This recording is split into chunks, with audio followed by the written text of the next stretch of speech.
years, perhaps because of my natural curiosity, and obviously because of my various magazine affiliations, I've been fortunate to fly a couple hundred aircraft types, from the pedestrian to the truly rare, even some one-offs. So what have I learned about approaching new types of aircraft from that? Well, in this next series of episodes of Extraordinary Pilots, I'll try to break this down so we can all become better at it.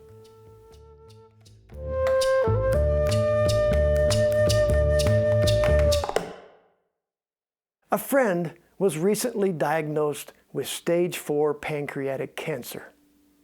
A devastating blow for sure. When he shared that terrible news, I muttered the same frustrating, desperate, but predictable question that we all ask. What can I do to help you? Well, he asked if I would fly with him as he goes through the inevitable sickness from chemotherapy. In effect, to be his medical, since he will no longer be able to operate the aircraft as PIC during his medical deficiency. My answer was simple. Of course. Now, my friend has a nearly new Diamond DA62 twin star. Say that quick 5 times. A turbo diesel powered twin with some uncommon and distinct differences. This is not your father's light twin. So how do we best approach checking out in a new aircraft type? Well, I've learned that it begins with the right attitude. Our natural human tendency is to approach new flying machinery with some anxiety and/or trepidation because, well, we all want to look good, feel good about ourselves, our abilities, and our performance. But the truth is, most of us will probably not look good at first at all in the new thing. And this makes us uncomfortable.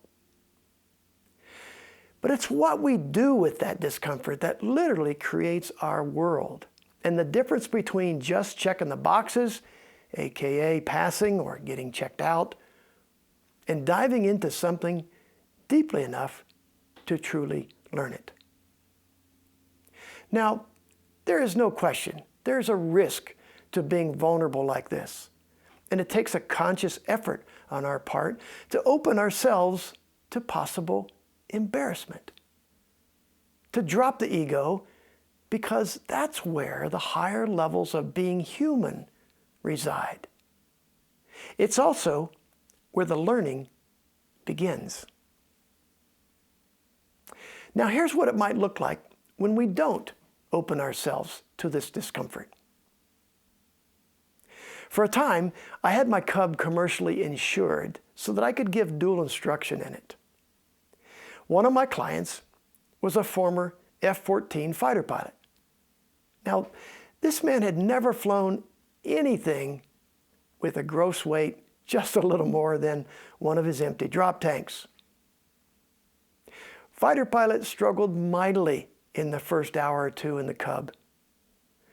And my poor little Piper tried to teach him how to treat it. But he was not there for the lesson. At the end of the second flight, while I silently apologized to my little J3 for the abuse as I pushed it into my hangar, I listened to my client complain that the Piper just wouldn't do what he wanted it to do. It was too light, too flimsy, seemed to get tossed around by the lightest breeze. It was difficult to see out of when taxiing, and it didn't settle to the runway when he tried to land it. Well, he summed up all these complaints with, "I never have these kinds of problems when flying the Tomcat."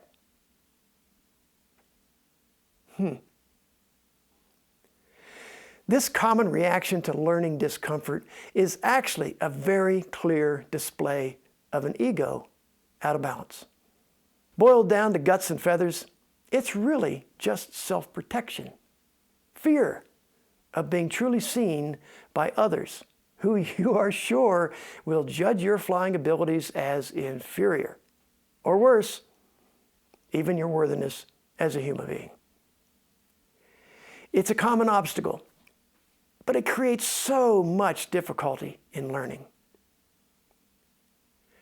"Colonel," I said to my client when he finished his list of complaints, "take a breath with me for a moment.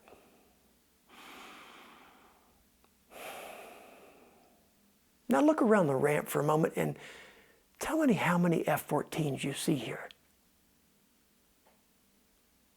Silence.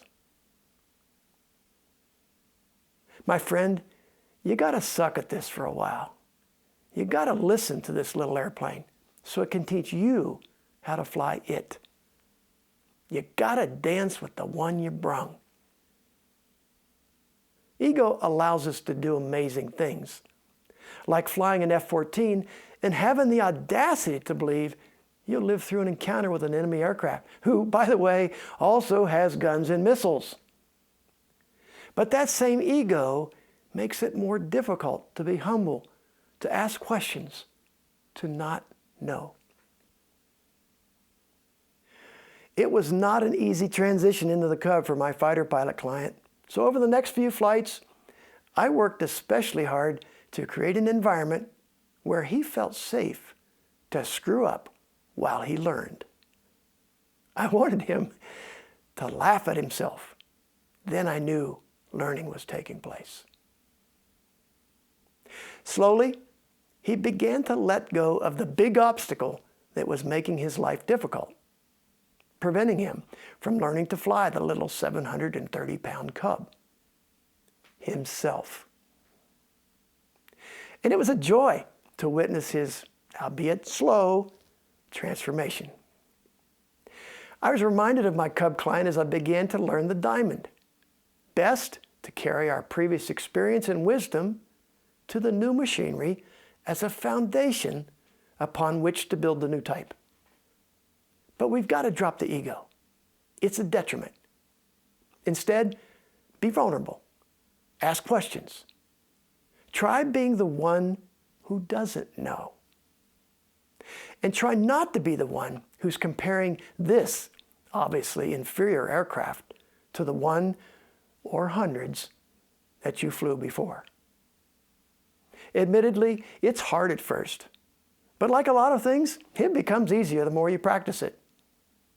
It actually is freeing as you relax and let yourself be imperfectly human and engage in the uncomfortable but potentially joyful process of learning something new.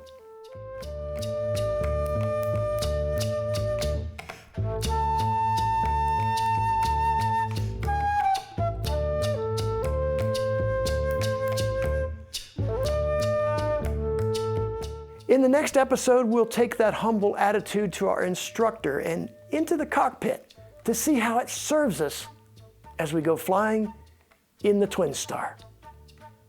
Come back and see us then.